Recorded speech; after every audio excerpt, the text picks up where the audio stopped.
What if everything you thought you knew about Charlie Kirk's perfectly protected image was wrapped in fine print, buried under paperwork, and locked behind an insurance policy nobody was supposed to notice? And what if the person who finally cracked that seal was Erika Kirk herself? Because overnight, the internet didn't just wake up to gossip, it woke up to a bombshell. A whispered revelation. A single word that set comment sections on fire. Insurance. Why would a public figure need that level of protection? Protection from what or from who? And why is Erika suddenly speaking like someone who's done playing defense? Sources: the anonymous, blurry, trust me bro kind claim this wasn't a mistake. This wasn't accidental. This was calculated, strategic, pre-planned for a rainy day that might already be here. Fans are shaken. Critics are salivating. Supporters are scrambling for explanations that somehow make this all sound normal. Because when insurance enters the conversation, it's no longer about reputation, it's about risk.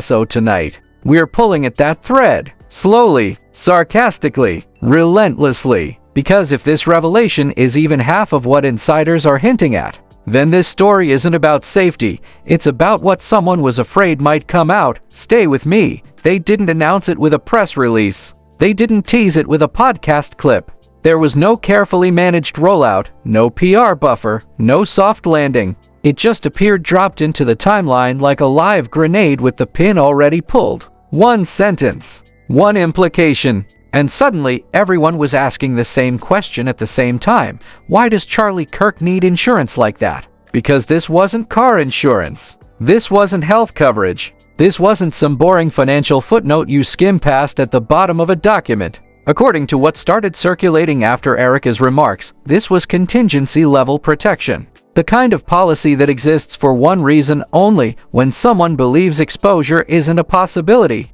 but an eventuality. And that's where this stops being gossip and starts feeling like a slow-motion collapse. Charlie Kirk, the man who has spent years positioning himself as untouchable, bulletproof, always one step ahead of the outrage cycle, suddenly looked prepared. Too prepared. Prepared in the way people get when they know storms are coming and they've already boarded up the windows. Prepared in the way people get when they don't trust silence to last forever. And Erika Kirk knows exactly how that preparation happened. People forget this video, conveniently. Erika wasn't just around. She wasn't a background character. She was inside the machine while it was running. She watched the meetings where words were chosen carefully, not for honesty, but for insulation. She sat through conversations where risk wasn't avoided, it was calculated, managed, assigned a dollar amount.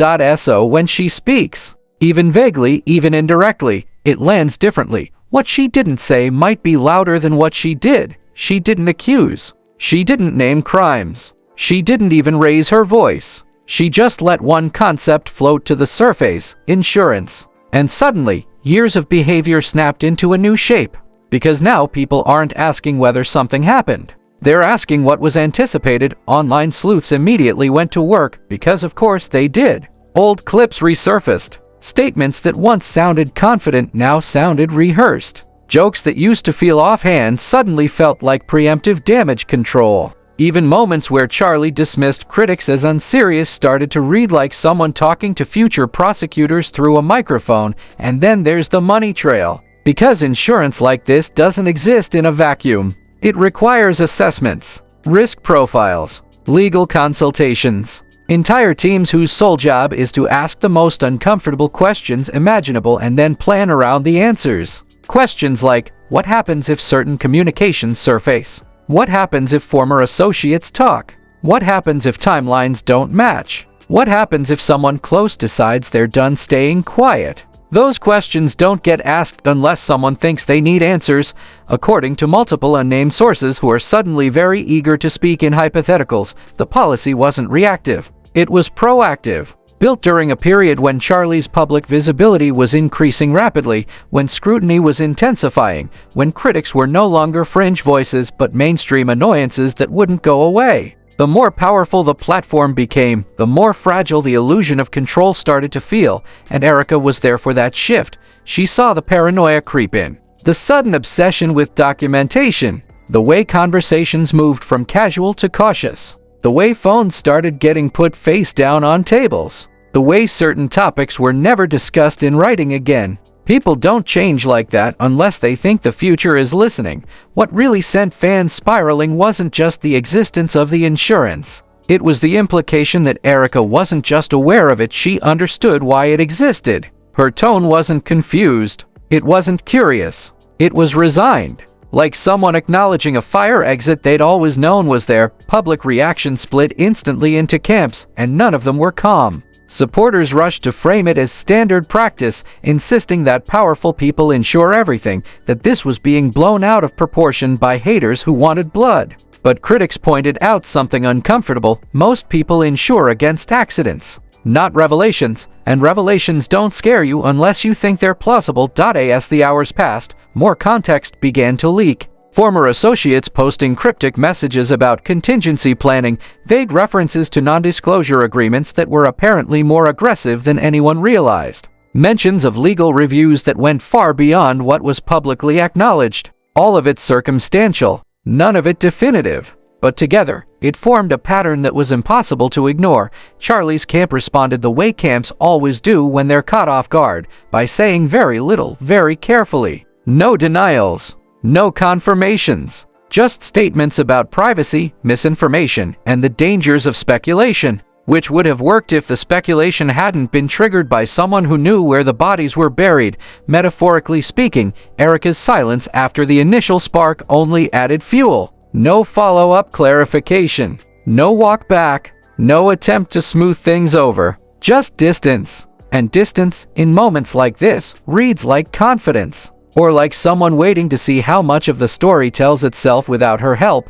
Behind the scenes, according to whispers that keep getting louder, legal teams are busy, not panicking, preparing, reviewing coverage language, stress testing scenarios. Because insurance is only useful if it activates under the right conditions, and those conditions have to be clearly defined. Which raises a chilling possibility that those definitions already exist somewhere, written down, detailed, and ready. The internet has a way of sniffing out those details eventually. People are now rewatching old interviews with a different lens. Not listening for what's said, but for what's avoided. Noticing how often Charlie emphasizes intent over impact, how frequently he frames controversy as misunderstanding rather than mistake. These rhetorical habits used to feel like debate tactics. Now they feel like legal positioning, and the timing couldn't be worse. Public trust is brittle. Audiences are tired of curated personas and sanitized narratives. They're hungry for cracks, for proof that the people who lecture them aren't secretly terrified of their own shadows. So when the word insurance enters the chat, it doesn't calm anyone down. It confirms their suspicions. This is no longer about whether Charlie did something wrong. It's about whether he believed, at some point, that something could be interpreted as wrong enough to warrant protection. That's a psychological shift, not a legal one. And psychology is harder to spin. As speculation grows, so does the sense that this story is only in its opening act. The policy is just the frame. The real picture hasn't been revealed yet. Because insurance doesn't exist for nothing, and it doesn't stay invisible forever. Someone always asks to see the paperwork. Someone always wants to know the trigger conditions, and when those questions start getting asked loudly enough, silence stops being a strategy, which brings us right to the edge of the next phase of this unraveling. Because once people stop arguing about whether the insurance exists and start arguing about what it covers, the conversation shifts from rumor to reckoning. And that's exactly where this story continues, without slowing down, without resetting, and without giving anyone time to breathe, as the focus turns from preparation to exposure. And just like that, the narrative took a sharp turn from speculation to full-blown investigation. Suddenly, it wasn't just about a policy or a precaution, it was about control, influence, and what some sources are calling preemptive containment. Insiders who had been quietly watching the Erika-Charlie orbit say that the insurance was only the tip of the iceberg. Beneath it lay a web of legal strategies, digital monitoring, and behavioral conditioning so meticulous it read like a thriller novel. And the kicker? Erika wasn't merely aware, she was the conduit. She was in the middle of every decision, every document, every contingency plan, and apparently, every secret Charlie tried to safeguard. Anonymous sources, who spoke on the condition of complete anonymity, claimed that Erika had been involved in meetings where future risks were dissected down to the smallest detail. One unnamed former associate said, "It wasn't about protecting assets. It was about mapping every possible scenario where Charlie's words or actions could be weaponized against him." Erika knew every loophole, every blind spot, and apparently, she helped craft the safety net. That single quote has since circulated across social media like wildfire, because it implies something far more unsettling. That Charlie's closest confidant was the gatekeeper of both his exposure and his protection. Then came the leaked reports, digital fragments that started appearing in forums, private chat groups, and encrypted networks. Some were labeled financial audits, others behavioral logs, and a few, chillingly tagged as preemptive contingencies. They detailed every major conversation Charlie had with his advisors over a period of 3 years, tracking who he spoke to, what was said, and how risks were calculated. According to these documents, Erika was present in over 80% of these interactions, not as an observer but as an active participant. She wasn't just absorbing the information, she was influencing it. In some cases, sources claim she even pushed for certain clauses in contracts, or specific wording in legal documents that ultimately insulated Charlie from public or financial fallout. But the story doesn't stop at documents or meetings. There were financial discrepancies that some insiders say were intentionally designed for auditing clarity. Every expense, every investment, every transfer had a secondary layer of review. And who was doing most of that review? Erika. One source claimed it was almost like she had a sixth sense for risk. Every time something odd came up, she flagged it before anyone else even noticed. But here's the scary part, she also controlled who got access to those flags. Suddenly, the plot thickened. Erika wasn't just an accomplice in precaution. She was the gatekeeper of potential exposures, the person deciding what Charlie saw and what stayed hidden. And in a world where perception equals reality, control over exposure is power. As the leaked content spread, social media erupted with theories, breakdowns, and conspiracy threads. Reddit forums exploded with discussions about hidden motives, insider knowledge, and predictive behavior modeling. Twitter became a battlefield of analysis, speculation, and heated debate. One particularly viral thread dissected Erika's known public appearances, cross-referencing them with Charlie's financial maneuvers and leaked communications. Observers noticed patterns that almost seemed choreographed: sudden pauses in interviews, specific facial expressions, delayed responses, and carefully measured language. People were speculating that Erika wasn't just reacting, she was executing a pre-planned strategy, one that had been quietly running behind the scenes for months, maybe even years. Then came the whispers about digital surveillance. Remember, this isn't your typical someone glanced at emails scenario. Sources alleged that multiple layers of oversight existed.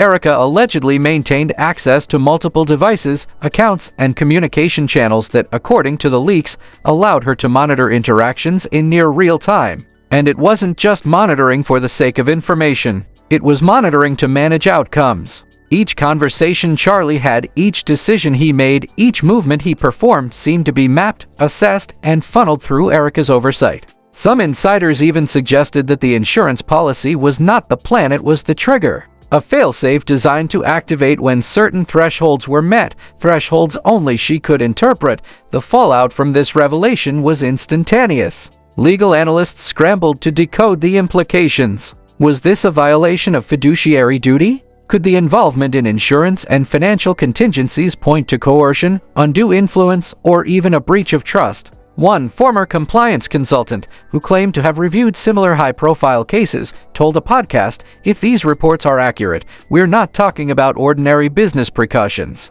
We're talking about strategic manipulation, preemptive legal shielding, and behavioral monitoring all rolled into one. It's rare, but in my experience, the presence of such a structured contingency plan almost always points to an external pressure source or a controlled environment." That sentence alone triggered 1,000 comments on social platforms, everyone trying to place Erika's role in context, and whether Charlie was the architect, the victim, or somewhere painfully in between. Meanwhile, the public was hungry for more. Influencers and online commentators began dissecting Erika's behavior across various media outlets. Old interviews, YouTube clips, and televised events were revisited frame by frame. Viewers pointed out inconsistencies in timelines, unexplained absences, and moments where Erika seemed unusually calculated. Some compared her mannerisms to known behavioral conditioning patterns, citing studies on psychological compliance and influence. People were drawing parallels between what had leaked in documents and what could be observed publicly. The conclusion? Whether intentional or not, Erika appeared to be operating under a highly structured system of checks and balances, one that dictated both her public persona and private decisions. And then, of course, there were the anonymous tips. Individuals claiming insider knowledge began posting on encrypted platforms that Erika was aware of more than just insurance. According to these tips, she knew the exact triggers Charlie was monitoring, the points at which outside exposure could be weaponized, and the methods by which sensitive communications could be leaked. One tip even suggested she had a role in orchestrating the sequence of disclosures to protect both herself and Charlie from maximum scrutiny. Of course, none of this can be verified yet, but in a landscape of high stakes and high paranoia, the sheer volume of corroborating anecdotes created a sense of credibility. When multiple independent sources echo similar patterns, the line between theory and likelihood begins to blur. As the narrative continued to spiral, financial analysts began examining Charlie's known assets and investment decisions in a new light. The insurance policy suddenly made sense not as a protective tool but as part of a larger system of risk management, a multi-layered plan designed to mitigate fallout from potential revelations. The deeper they dug, the more apparent it became that Erika's fingerprints were all over it. Not in the sense of creating deceit, but in structuring, monitoring, and executing preemptive safeguards. Each transfer, each clause, each contingency was linked back to her awareness and involvement. People started to speculate, was this standard operational procedure, or had Erika been elevated to a role where she essentially controlled the mechanics of Charlie's exposure? The public reaction to this was explosive. Social feeds filled with panic, outrage, and disbelief. Some users expressed admiration for Erika's apparent strategic mind. Others accused her of manipulation, control, or worse. The conversation went beyond personalities. It became a debate about ethics, psychological influence, and the responsibilities of someone placed in a position of such intimate oversight. Was she complicit? Was she protecting? Was she orchestrating? And perhaps most importantly, if the insurance was just one facet, what else was being controlled behind the scenes? Then came the chatter about secrecy. Reports suggested that Charlie's team had been actively managing who could see which documents, who could verify which actions, and who could interact with Erika during key decision points. The sheer level of compartmentalization led analysts to a conclusion that was both terrifying and fascinating. If this leak had surfaced even a year earlier, its impact could have been catastrophic, but the system had been designed to prevent exactly that. Erika's presence, knowledge, and participation may have been the only thing keeping the network of contingencies from unraveling prematurely. At this point, the story had grown far beyond a simple revelation. It was about strategy, influence, control, and the intersection of human behavior and high-level risk management. Observers started looking for patterns in behavior, timing, and messaging. Every post Erika made, every comment she left, every public appearance, whether intentional or accidental, was scrutinized for evidence of preemptive manipulation. Analysts drew diagrams mapping her known movements against financial records, communication logs, and leaked memos. The result? A narrative that made her appear as both protector and operator, a figure at the center of a web designed to control outcomes in a meticulously orchestrated environment, and of course, this drew the attention of political commentators. Suddenly, Erika wasn't just a partner in a personal or business sense. She became a symbol of what happens when private lives intersect with calculated strategy, public scrutiny, and psychological influence. Comparisons were drawn to high-profile figures in history who had acted as both gatekeeper and guardian, shaping narratives without ever stepping into the spotlight. The parallels were eerie, but the public was eating it up. Yet, even with all the analysis, the tension didn't dissipate. Every new leak, every anonymous source, every detailed report only deepened the mystery. Erika's role remained enigmatic. Was she acting entirely out of loyalty to Charlie, or was there a more calculated, independent agenda at play? Could someone so central to the inner workings of the insurance and contingency plans have been unaware of the broader implications? Or conversely, was she the linchpin holding everything together, aware of both risk and leverage in a way that left everyone else scrambling? In forums and private chats, theories proliferated. Some users suggested she was the architect of a fail-safe system designed to protect herself and Charlie simultaneously. Others argued that she had been manipulated into compliance, unknowingly executing tasks that reinforced someone else's control. And a few, the most conspiratorial, wondered if Erika's awareness had somehow made her a target in her own right, placing her at the intersection of influence, secrecy, and survival. Each theory built upon the last, creating a tapestry of suspicion, intrigue, and speculation that fueled public fascination. This wave of speculation became a feedback loop. The more people analyzed, the more they saw control, strategy, and orchestration. The more they saw, the more they shared. And the more it circulated, the more attention Erika received, not just as a public figure, but as a critical node in a complex narrative involving finance, influence, and psychological oversight. In some corners of the internet, Erika was a hero. In others, she was a manipulator. In almost every space, she was central, unavoidable, and undeniably powerful. By now, the discussion had expanded beyond social media. Podcasts devoted entire episodes to unpacking her involvement. YouTube commentators spent hours analyzing old clips and leaked memos. Even mainstream media, usually slow to react to speculative narratives, had jumped in, covering Erika's actions with a mix of admiration, suspicion, and alarm. The general consensus: whatever the truth, Erika had been involved in a system so intricate,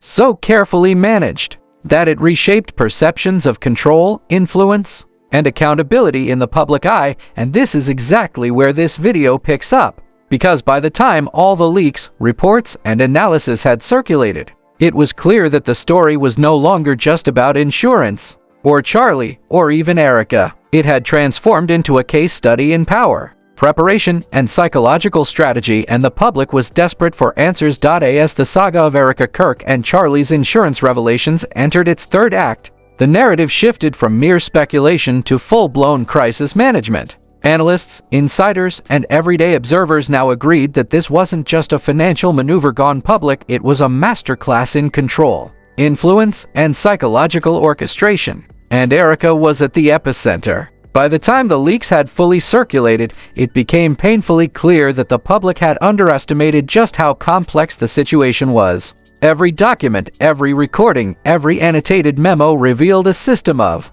oversight so meticulous it bordered on obsession. Sources close to the investigation revealed that Charlie's insurance files were more than financial documents, they were a blueprint. They mapped contingencies, predicted reactions, and anticipated interventions down to the last possible minute. Erika's fingerprints were everywhere, not in a way that suggested deceit, but as the executor of pre-planned contingencies. One insider explained, she wasn't just watching, she was managing outcomes. Every step Charlie took, every precaution he enacted, Erika was there, aware, calculating, and often guiding. If he faltered, she was the failsafe. And here's the chilling part: while the public fixated on the insurance itself, they missed that the real story was behavioral, operational, and psychological. Anonymous sources began coming forward, describing Erika's involvement in meetings that could only be called strategic war rooms. Every conversation, whether casual or official, was tracked. Charlie and Erika would review scenarios as if they were military operations. One source said,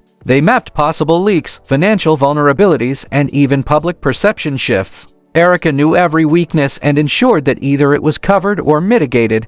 That insight alone sent a shockwave through social media. If true, Erika wasn't merely a partner in oversight, she was the guardian of an entire network designed to predict, prevent, and neutralize crises before they could become public disasters. Leaked audio recordings added fuel to the fire. In one chilling excerpt, an unnamed advisor reportedly stated that Erika had repeatedly recommended delaying certain disclosures because timing is everything. It wasn't about hiding information, it was about orchestrating outcomes, ensuring that if sensitive details surfaced, the fallout would be manageable. Analysts interpreted this as a sophisticated psychological strategy. By controlling the sequence and timing of revelations, Erika could influence public perception, legal interpretations, and even Charlie's emotional responses. It was meticulous, deliberate, and deeply unnerving. Then came the financial revelations. Documents suggested that Erika had overseen an audit system that flagged irregularities in real time, allowing for immediate action. A former insider claimed it was almost like she had a dashboard, every account, every transaction, every movement tracked, analyzed, and assessed for risk. If something unusual happened, she was the first to know and the first to act. The implication was clear. Erika had an unprecedented level of access and influence, both operationally and psychologically. This was no ordinary spouse involvement. This was a full-scale intervention framework executed with precision and near-total awareness of consequences. Social media exploded in response. Reddit forums, Twitter threads, and encrypted chat groups dissected Erika's known behaviors, cross-referencing them with leaked documents and insider testimonies. Observers noted patterns in her interactions, timing, phrasing, even micro-expressions that suggested someone operating under a calculated framework of oversight. One viral post claimed Erika's seemingly innocuous delays, subtle suggestions, and careful monitoring of events were indicative of strategic influence, not ordinary marital concern. By now, the narrative had evolved. Erika was neither a passive observer nor a naive participant. She was a strategic actor executing a plan whose full scope the public was only beginning to understand. Political commentators and legal analysts jumped on the story, speculating about potential ramifications. Was this level of oversight ethical? Could it constitute undue influence, coercion, or even manipulation of financial and legal outcomes? Some pundits argued that if Erika's actions were this video of a coordinated contingency plan, they might challenge traditional notions of fiduciary responsibility. Others suggested that her involvement could constitute a masterclass in crisis management designed to protect both Charlie and herself from unforeseeable consequences. The debate intensified, blurring the lines between admiration, suspicion, and outright fear. Then there were the digital traces. Investigators reportedly found encrypted logs, hidden timestamps, and metadata indicating Erika had access to multiple communication channels, devices, and accounts. These weren't casual accesses, they were operational points of control, monitoring communications, financial transactions, and behavioral signals. According to insiders, Erika's oversight allowed her to anticipate events, interpret risk, and intervene in near real time. The insurance documents were just one element. The broader system she managed extended into digital surveillance, contingency execution, and strategic influence over both public perception and private outcomes. As the public dug deeper, theorists began proposing scenarios that read like suspense thrillers. Some suggested Erika was protecting Charlie from external threats, orchestrating delays and disclosures to minimize exposure. Others posited that she might have been unknowingly complicit in a larger, unseen network, executing strategies designed by an external manipulator. And a few more conspiratorial theories claimed Erika herself could have been the linchpin of influence, holding the power to guide outcomes in ways that neither Charlie nor the public fully grasped.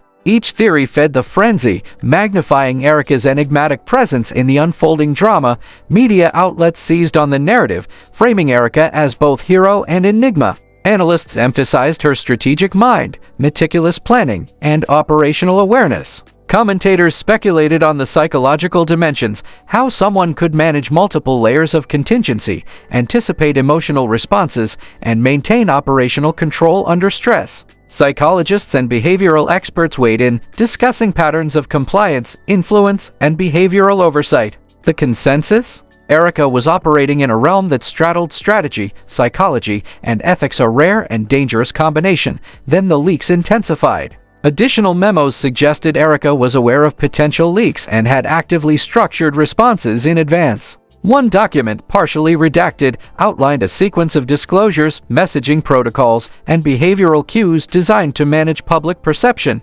Insiders claimed Erika had rehearsed these scenarios, anticipating questions, challenges, and potential controversies. By managing timing, information flow, and emotional responses, she appeared to be orchestrating outcomes with near-complete awareness. The implications were staggering. Erika wasn't reacting to events. She was preempting them. Social media discussions reached fever pitch. Hashtags speculating Erika's role, influence, and strategy trended across platforms. Influencers, podcasters, and YouTube commentators dissected every known detail, creating video essays, breakdowns, and timelines mapping her known behaviors to leaked documents. The public fascination grew, not because of scandal alone, but because the narrative suggested a level of control, awareness, and strategy rarely seen in public figures. Erika had become a symbol, this video strategist, this video enigma, and fully central to the unfolding saga. Meanwhile, legal and political analysts debated the implications.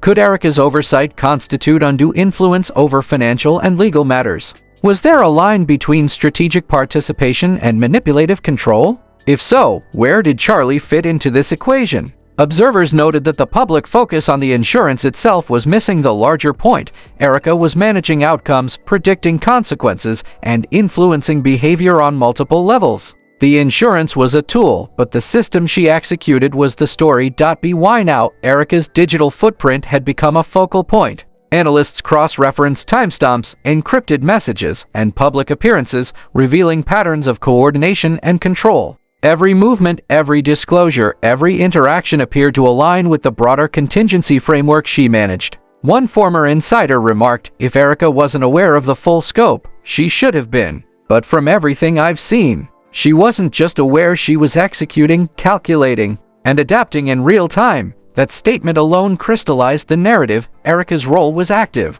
informed, and profoundly influential. Public reactions continued to escalate. Some users admired her precision, strategic awareness, and ability to anticipate outcomes. Others expressed fear, questioning whether such control was ethical, manipulative, or even coercive. The discussion went beyond personalities, turning into a debate about power, influence, and the responsibility of someone placed at the center of critical contingencies. Erika's presence in the narrative was now inseparable from the discussion of control itself. Then came the final twist. Analysts revealed additional documents showing Erika had orchestrated specific delays and disclosures to align with broader contingencies. Every step, from timing to messaging, appeared deliberate. Some sources claimed she had even anticipated public reactions, structuring statements and actions to mitigate maximum damage. It wasn't just risk management, it was strategic influence executed with precision and foresight. And while Charlie had documented contingencies and protections, it was Erika who executed them,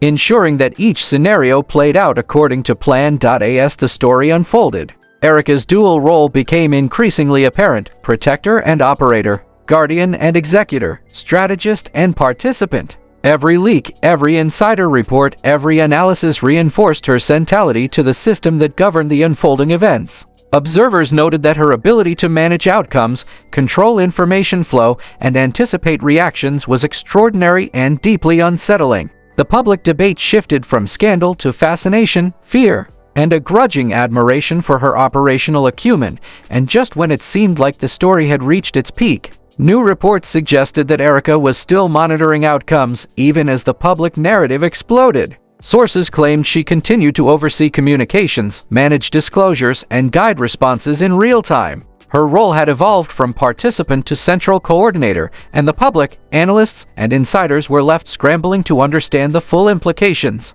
Erika's presence, once a footnote in the saga, had become the story itself, a symbol of strategy, control, and the human capacity to orchestrate outcomes in ways previously unimaginable. By the time the dust settled on the third wave of leaks, commentary, and analysis, one thing was clear: Erika Kirk was not just a partner in Charlie's financial or legal strategies. She was a central node in a complex web of contingency planning, strategic influence, and behavioral oversight. Whether motivated by loyalty, awareness, or calculated strategy, her role was undeniable, and the public fascination had reached a fever pitch. Analysts, insiders, and everyday observers agreed Erika was operating at a level of control, awareness, and execution that transformed the narrative from scandal into a study of human behavior, influence, and strategic foresight. And just like that, the web of secrets, leaks, and hidden strategies has exploded into something none of us could have fully anticipated.